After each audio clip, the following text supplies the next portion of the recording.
There is a kind of exhaustion that doesn't make it onto any prayer request list. Not the exhaustion of someone who walked away from God, not the exhaustion of doubt or rebellion or disillusionment. The exhaustion of someone who never stopped, who showed up on the hardest days, who served when it cost something real, who opened that Bible again even when it felt like reading a letter from someone who might not recognize your face. If you know what that feels like, and you're not the only faithful Christian who does, then what I'm about to show you may be the most important thing you hear this year. Because here is the wound that no one addresses directly. The people most likely to feel like strangers in God's house aren't the ones who wandered. They're the ones who stayed, faithfully, persistently, without a single dramatic departure or visible crisis. They just woke up one morning, or maybe 1,000 mornings in a row, and realized that all the faithful activity in the world hadn't closed the distance they felt inside. More prayer, more study, more service, and the hollow space stayed. Not because God was absent, because they had spent so long relating to Him as an obligation that they had forgotten what it felt like to belong to Him. There is a pattern embedded in one of the most well-known parables Jesus ever told, a pattern that explains this exact experience in surgical detail, 2,000 years before psychology had a name for it. And when you see it, the exhaustion won't just make sense. You'll understand why it was almost inevitable for someone with your level of commitment. And more importantly, you'll understand what the Father has been waiting to say to you that you have never actually stopped long enough to receive. I need you to understand something before we go further. This is not a video about working harder or believing more. Every day you carry this unnamed weight, this sense of faithful presence without genuine belonging, you are paying a price that was never listed in the contract.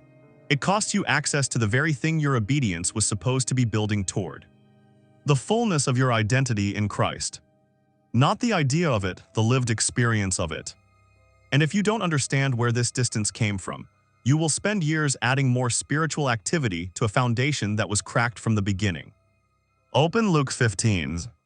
Not to find the prodigal son, everyone finds him. The far country, the pigs, the humiliating return, the father running down the road with his robe gathered at his knees. That part of the story we know. But Jesus didn't end it there. He kept writing. And the figure he left us with at the very end, standing outside in the dark while the music played inside, is the one that most Christians have spent their whole lives walking past. The older son. He never left, never wasted his inheritance, never brought shame to the family name. He was in the fields every morning, faithful in ways no one would have questioned, doing everything right by any external measure. And when grace arrived, when the most unexpected, unearned, scandalous mercy showed up at his own front door, he couldn't go in. Not because he was excluded. Because he had spent so many years believing he had to maintain his place at the table that he had forgotten. He was already the heir to everything in the house. Pay close attention to what he said that night. I have been serving you all these years. Not living with you, not growing up in this house, not belonging here from birth. Serving. In one word, the older brother reveals the entire architecture of his inner life. He had translated his sonship into a job description. He was present, obedient, loyal, and he experienced all of it as labor, not as inheritance. This is exactly where it gets personal. Because the older son wasn't lying. He wasn't being dramatic. He genuinely felt like an employee who had never received adequate recognition. His theology was intact. His behavior was impeccable. But his identity had quietly shifted from son to servant, and not a single moment had interrupted that shift. Not one conversation had stopped him and said, "You are not here because you've maintained your position. You are here because you were born here." The term I want to use is orphan spirit, and I need to be precise about what I mean. I'm not talking about spiritual warfare in the dramatic sense. I'm talking about something far more subtle and far more universal. The orphan spirit is a belief, quiet, rarely spoken, deeply embedded, that God's closeness must be earned, that His approval is contingent on your performance, that grace exists, yes, but it is provisional, that somewhere behind the doctrine of unconditional love there is a set of conditions you must never stop meeting. And here is the part that will stop you cold. This belief intensifies specifically in the most committed believers. Because every act of devotion reinforces it. Every morning you show up reinforces it. Every time you push through exhaustion to serve reinforces it. The behavior and the belief become inseparable, and what looks like spiritual growth from the outside is actually a slow calcification of fear on the inside. You're not drawing closer to God through performance. You're building a wall between yourself and the belonging you already have, one faithful act at a time. You can see it in the small things if you look. The way a dry season feels like punishment rather than process. The way an answered prayer becomes evidence that you're in good standing rather than evidence that you are simply known. The way a missed quiet time carries a weight completely disproportionate to its spiritual significance, because underneath it there is a whisper that says, "You slipped, and now you have to earn your way back." This is not holy fear. This is an identity wound dressed in the language of faithfulness. And the cruelest part is that it's nearly invisible. From the outside, and often from the inside, it looks like devotion. It produces real results in real lives, but it is an exhausting, unsustainable way to be a child of God, and you have been carrying it longer than you realize. The older son stood outside that night, and he felt something he had never allowed himself to name. Not just anger, though the anger was real. Grief. The grief of years spent working in a house he had never truly lived in.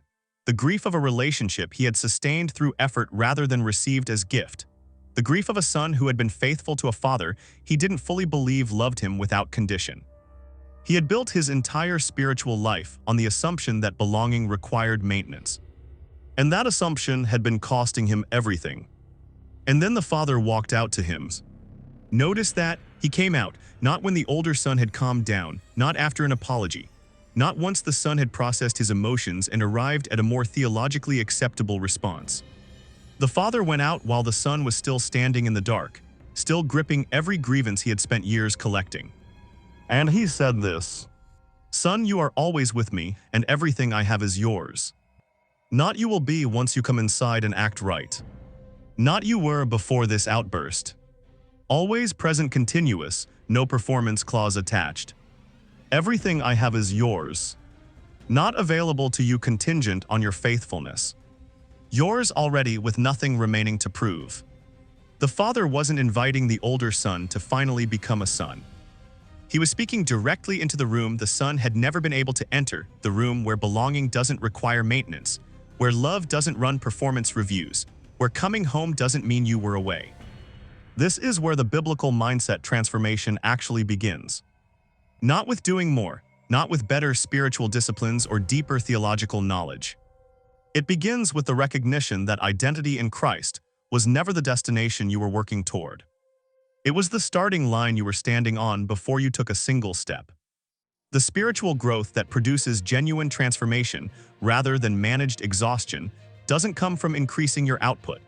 It comes from receiving what grace already placed in your hands the moment you first believed.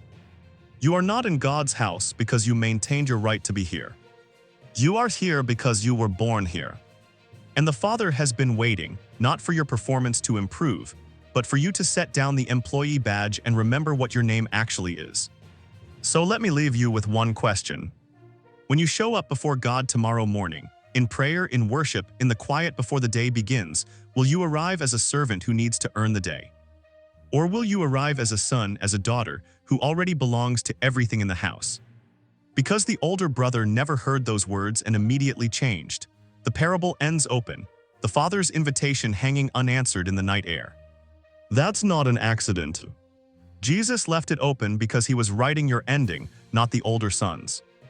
The celebration has already started, the robe is already out, the table has always been set. And the Father is standing at the door, not waiting for your performance to qualify you. He's waiting to remind you that you never needed to qualify at all. You were always with him. Everything has always been yours.